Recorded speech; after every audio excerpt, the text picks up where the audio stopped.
ça l'est devenu. Les premiers textes que j'ai écrits sur mon travail, c'était presque, par inertie, parce que j'avais l'habitude d'écrire sur, ce qui m'arrivait et puis je suis devenu prof. C'est une chose qui m'est arrivée, j'ai raconté ça et je pense qu'au fur et à mesure que je me suis montré plus engagé, dans, l'exercice du métier d'enseignant, mes textes sont devenus plus engagés aussi et le fait de poursuivre, l'exercice de l'écriture et de mettre le projecteur sur certaines situations, relevait aussi d'un engagement, qui allait grandissant. Parce que je pense qu'une des difficultés, du métier d'enseignant, c'est d'être confronté, aux élèves. Alors, quand je dis être confronté aux élèves, je ne veux pas dire par là que c'est une souffrance d'être confronté aux élèves, pas du tout. Mais en fait, on exerce un métier qui est très empathique, enfin, et on est au contact de populations qui sont très fragiles. Les enfants entre 11 et 15 ans sont en construction, et cetera. Et puis, en fait, même sans le vouloir, on se retrouve un petit peu dans leur vie. On entend leurs histoires, pas toujours faciles. Et puis, de toute manière, l'adolescence, c'est 4 années, voire plus, extrêmement difficiles pour tout le monde. Et nous, on est confrontés à ce malheur-là, au simple malheur d'être un adolescent, d'être un enfant, et puis aux autres malheurs qui viennent se superposer à ça, de vivre dans des endroits particuliers, d'avoir des difficultés d'ordre scolaire qu'on n'arrive pas à surmonter, parfois d'être dans des situations de précarité aussi qui sont très difficiles à vivre pour les élèves. Et en fait, cette souffrance qui n'est pas forcément amenée par les élèves comme ça au milieu de la salle de classe, regardez monsieur, comme je suis malheureux. Non, au contraire, ils font preuve de retenue.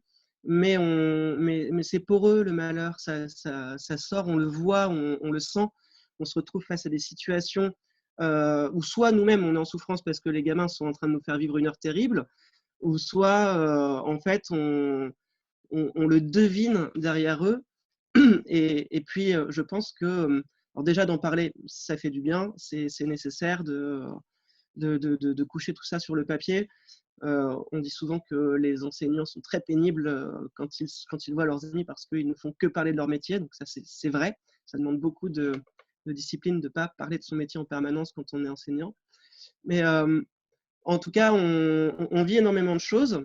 On peut les communiquer, on peut les transmettre à nos amis ou plus loin. Et je pense que, pour en revenir à votre question, ça a été un engagement pour moi de prendre tout ce matériel-là et d'en faire quelque chose qui puisse être, comment dire, que, que, que des personnes puissent découvrir par ce biais-là, quoi, de prendre toutes ces histoires et puis de les présenter sous une forme qu'on puisse facilement lire.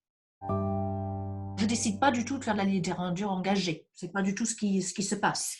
Quand j'ai commencé à écrire Le présent infini s'arrête, le problème c'est que je venais de cracher sur quelqu'un. J'étais une infirmière théorique donc dans une position pas du tout de pouvoir, mais par rapport à un patient, oui. Et l'autre était dans une position euh, voilà, qui n'était pas celle-là, de plus grande vulnérabilité. Et j'étais pas en train de me dire je vais faire de la littérature engagée. J'étais dans un état où j'avais honte et je voulais comprendre mon geste qui était un geste violent, le mépris, je voulais y réfléchir et je voulais remettre, je ne voulais pas que le patient soit mis dans une position de quelqu'un de violent parce qu'après il m'avait repoussé.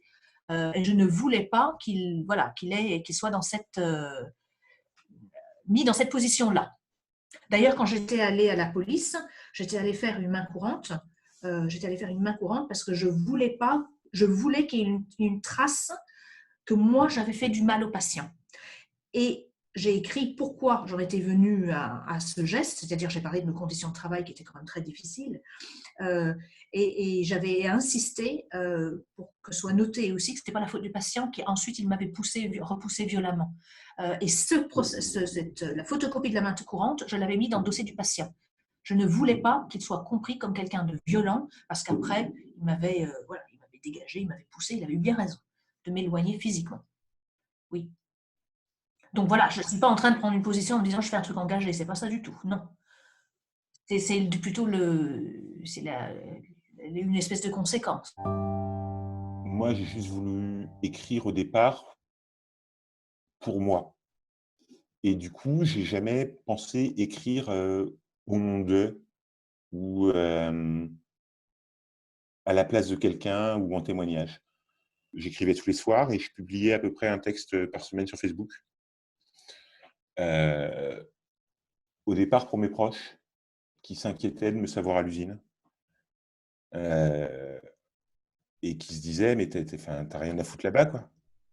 Et c'était à la fois, une manière de leur dire: «Mais, ouais, j'en chie, mais tout va bien, quoi. Je peux pas vous appeler, je peux pas vous raconter parce que tu peux pas raconter ce qui se passe, effectivement. Mais avec mes mots, je peux vous le dire et vous comprendrez peut-être». Et au bout de 2 ans et demi, j'étais encore en poste, il y a un très vieux copain, écrivain, Jérôme Leroy, qui est, publié à la Table Ronde, entre autres, pour ses romans et ses poèmes, qui me dit: «Bah, j'aime bien ce que tu fais, est-ce que tu veux que j'envoie, à ma maison d'édition?»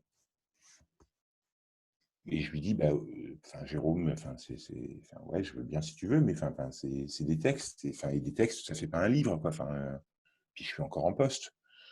Un livre, faut un début, un milieu, une fin, que le héros il meurt à la fin, enfin tu vois? C'est pas non plus un truc, et il dit: «Ça ne coûte rien, est-ce que tu veux que?» «Bah ouais, si tu veux, vas-y». Et 2 semaines plus tard, Alice Déon, la directrice de la table ronde, me dit, bah, je prends, on sort en janvier 2019.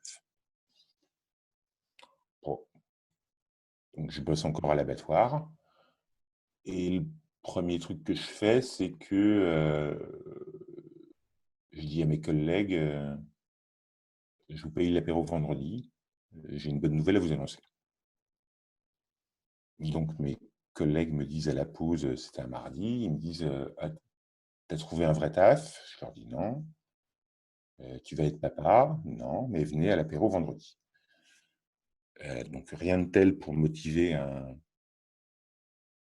ouvrier breton d'abattoir que de payer un apéro, quand on avait encore le droit d'aller boire l'apéro. Et ils me disent: «Bah, alors c'est quoi la nouvelle?» Et je leur dis: «Bah, je vais sortir un livre». «Ah bon? Et tu vas sortir un livre sur quoi?» Je leur dis: «Sur l'usine».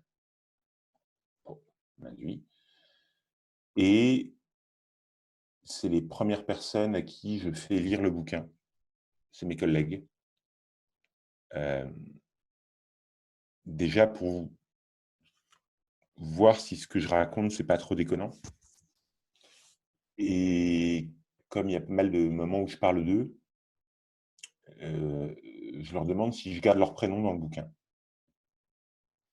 Et ils me disent, «Ce que tu racontes, c'est tellement beau et c'est tellement nous que oui, surtout tu gardes nos prénoms». C'est-à-dire que si j'étais venu et si j'avais écrit en mode reportage,